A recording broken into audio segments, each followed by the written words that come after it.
You guys sent us a real head-scratcher this time. Oh, yeah. A small town, Uh-huh. a precious heirloom, and enough secrets to fill a whole library. Yeah, sounds like our kind of case. It's the case of the missing hour, and we're gonna break it wide open for Yar. It's a classic whodunit setup. Like Agatha Christie would be proud. Exactly. All right, so first, Set the scene. picture this Brookhaven, A charming town, where everybody knows your name. and probably your business, too. Right in the heart of it all. You got Margaret Hensley, Owner of Hensley's Table. the go-to spot, For comfort food. and maybe a little eavesdropping. Oh, definitely some gossip swirling around those plates. And then, bam, she becomes the Of victim. a very strange incident. So imagine a stormy winter night. Wind howling. Power's out all across town, Pitch black.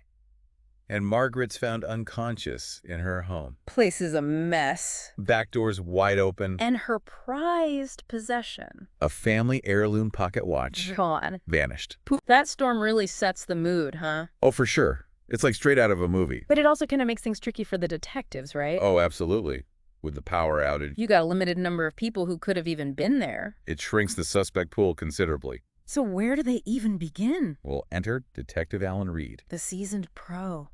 Knows Brookhaven like the back of his hand. So he starts piecing things together. Margaret's last known movements It seems she had drinks with her friend Peter Lowe. earlier that evening. Between the storm and that power outage. Around 8:15 p.m., Yeah, Margaret's memory is a little fuzzy, a little hazy. so we got a tight time frame. Handful of potential What's suspects. the next clue? This is where things take a turn. Okay. That missing pocket watch, Yeah. it turns up Where? in the coat pocket of Emily Clark. Emily Clark. Yeah, young waitress. At Hensley's table? No less. Wait, so they find the watch on someone who works for Margaret? Talk about convenient. Almost too convenient. Right. Like it's almost too obvious. It's like they're trying to frame her or something. Well, it's what we call a red herring in the mystery world. A red herring. It throws suspicion on someone connected to the victim. So we jump to conclusions. Exactly. Now, Emily, she swears she's innocent. Of course. And thankfully, her boyfriend backs her up, provides an alibi. So where was she? He confirms she was miles away Okay. at a gas station. During the blackout. Yeah. But there's a catch. Uh-oh. Emily's got a past, What do you mean? a minor shoplifting charge Oh, no. from years ago. So those past mistakes. They could really come back to bite. I can see how people would be quick to judge. Makes you wonder if they would have even considered her a suspect. If not for that shoplifting charge. Exactly. Yeah. It shows how our perceptions of someone. Can be totally skewed by their past. Right. Like you said, makes you think. So did the detective just ignore Emily's alibi because of this? Well, it seems Detective Reid wasn't totally convinced, but he had this gut feeling. I get this sometimes. Something wasn't adding up. I hate that feeling. And back at Margaret's house, Yeah. the forensics team made a discovery. Ooh, I love a good forensics discovery. A bloodstain. A blood stain. Blood stains are always game changers. Okay. Things just got real interesting. They offer physical evidence, It's hard to argue with that. often telling a story that words can't. Whose blood are we talking about? Lab results revealed something unexpected. Okay, I'm on the edge of my seat. It belonged to Peter Lowe, Peter. the friend Margaret had drinks with. But I thought he left town before the storm hit. That's what he told the police. So what's his blood doing there? Well, now his alibi goes right out the window, Creates a direct link between him and the crime. raises a whole bunch of new questions. I bet. So what did Peter say about the blood? Did he have a good excuse? Oh, he tried to explain it away. Let's hear it. Mumbled something about maybe cutting himself. During a previous visit. Yeah. Come on, who accidentally cuts themselves and doesn't mention it? Right. It just didn't add up. So what did Detective Reid do? He started digging into Peter's life. Looking for cracks in the story. Yep. Looking for a motive. Did he find something? Well, let's just say Peter had a secret. Secrets. One that could explain a lot about his sudden interest. And Margaret's well-being. And her pocket watch. Oh, this sounds juicy. What was the big secret? Remember how we talked about red herrings? Yeah. Well, it seems Emily's arrest was a distraction To divert attention. from the real culprit. And who might that be? And his motive, Yeah. Money. money. Figure. He's always at the root of it, isn't it? It's a powerful motivator, that's for sure. Especially when you're desperate. And in Peter's case, it was desperation. What do you mean? His construction business had gone under, No way. leaving him drowning in debt. Oh, man. He was practically begging Margaret to sell Hensley's table, Rude. even offering to help her invest the money. So he saw Margaret and her restaurant as his ticket out. Of financial ruin. But Margaret wasn't buying it, was she? No, she wasn't. Good for her. Margaret was no fool. She built that place from scratch. She wasn't about to let some desperate con artist take it from her. You go, Margaret. But her refusal probably fueled Peter's desperation, pushing him further down a dangerous path. So we have Peter drowning in debt. Desperate for a quick fix. And Margaret refusing to give him what he wants. This can't end well. This is where that missing hour becomes crucial. To understanding what happened. During that hour, shrouded in darkness, Yeah. Peter's desperation boiled over. Leading to some bad choices. Choices that would change their lives forever. Okay. I'm ready to hear what went down during that missing hour. Let's dive in and uncover the truth behind Peter's actions. So I've got Peter, desperate for cash, eyes on Margaret's restaurant. and this mysterious missing hour. The perfect cover. For something shady. How did Peter use that time to his advantage? We know he was at Margaret's that night. For drinks, supposedly. But knowing his financial troubles now? Seems awfully convenient. Right. Like he planned it. This case hinges on what really happened during that blackout. A storm raging. Everyone distracted. And Margaret alone with a guy hiding a dark secret. It's like something out of a thriller. So what did Peter do? Detective Reid believes Peter had a plan.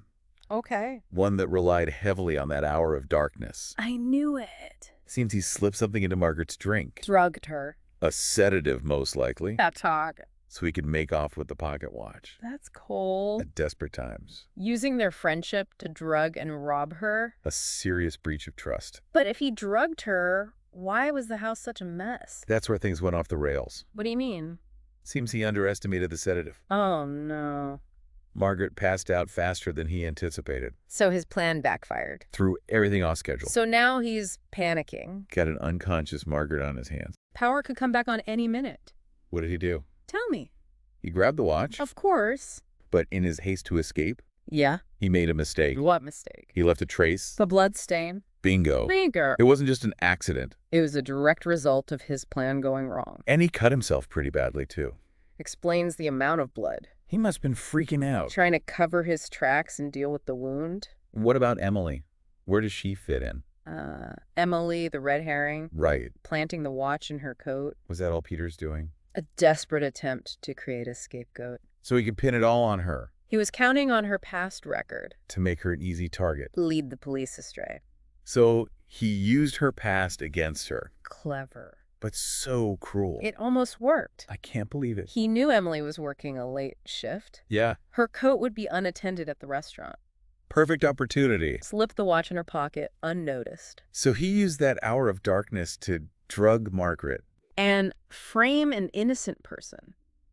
But that bloodstain. Links him directly to the scene. His plan was bound to crumble. You can't escape DNA evidence. It's the silent witness. Reveals the truth. That drop of blood shattered Peter's alibi. Exposed him for who he really was. I bet Detective Reid was thrilled when those lab results came back. Did he confront Peter? He did. Armed with the evidence. Yeah, and Margaret's testimony. About Peter's financial troubles? The planted watch. Detective Reid paid Peter a visit. That must have been intense. Did Peter confess? I need to know. He tried to stick to his story? Of course he did. But the evidence was overwhelming. Those flimsy excuses. Imagine the pressure he must have felt. So did he finally crack? He did. Faced with irrefutable evidence. And a detective who could see right through him. Peter confessed to the whole scheme. The drugging, the theft, the framing. All of it. Wow. The truth always comes out. It does. And his confession was a victory. For Detective Reid. For Emily, Justice was served. Peter was arrested and charged. Attempted robbery, assault, tampering with evidence. He thought he could outsmart the law. But his greed and desperation were his downfall. It's a classic tale. What happened to Emily and Margaret? That's what's so inspiring about this case. What do you mean? Despite the betrayal, Yeah. Margaret showed incredible compassion. For Emily. She cleared Emily's name That's amazing. and offered her a promotion at Hensley's table. Wow, that takes a lot of strength. To forgive someone who was wrongly accused. Especially after everything she went through. Margaret recognized Emily was a victim too. She wanted to make things right. It shows her character. And Emily. Did she accept? She did. Yeah. And guess what?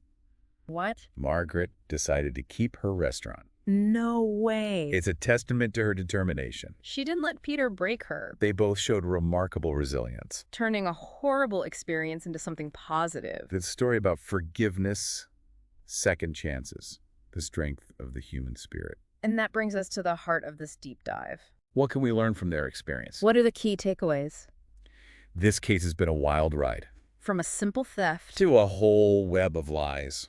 betrayal, resilience. It's like peeling back the layers of an onion. It shows you how much there is beneath the surface. We think of crimes as being straightforward. But this case shows the complexity of human behavior, What motivates us? the consequences of our choices. Especially when desperation takes over. Like with Peter.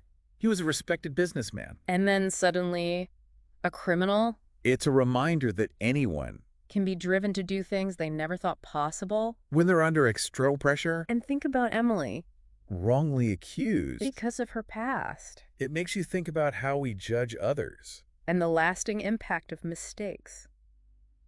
We need fairness and understanding in our justice system. People can change. They deserve second chances. It also highlights the power of forensics.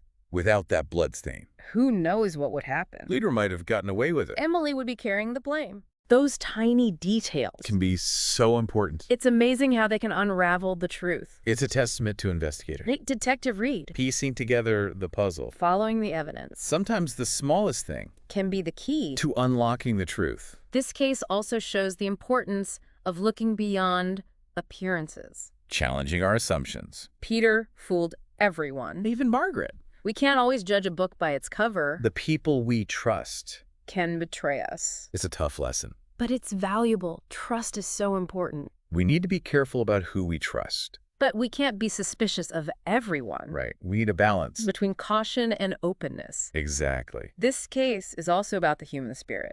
Margaret and Emily Faced adversity but showed incredible resilience. and compassion. Margaret's decision to help Emily. Speaks volumes about her. It's powerful. It's about forgiveness. Second chances. It's a reminder that even when things seem dark. There's always hope. So as we wrap up this deep dive into the missing hour, We want to leave you with a question. if you were Margaret, How would you rebuild trust after such a betrayal? it makes you think about relationships, Forgiveness. vulnerability. Self-preservation.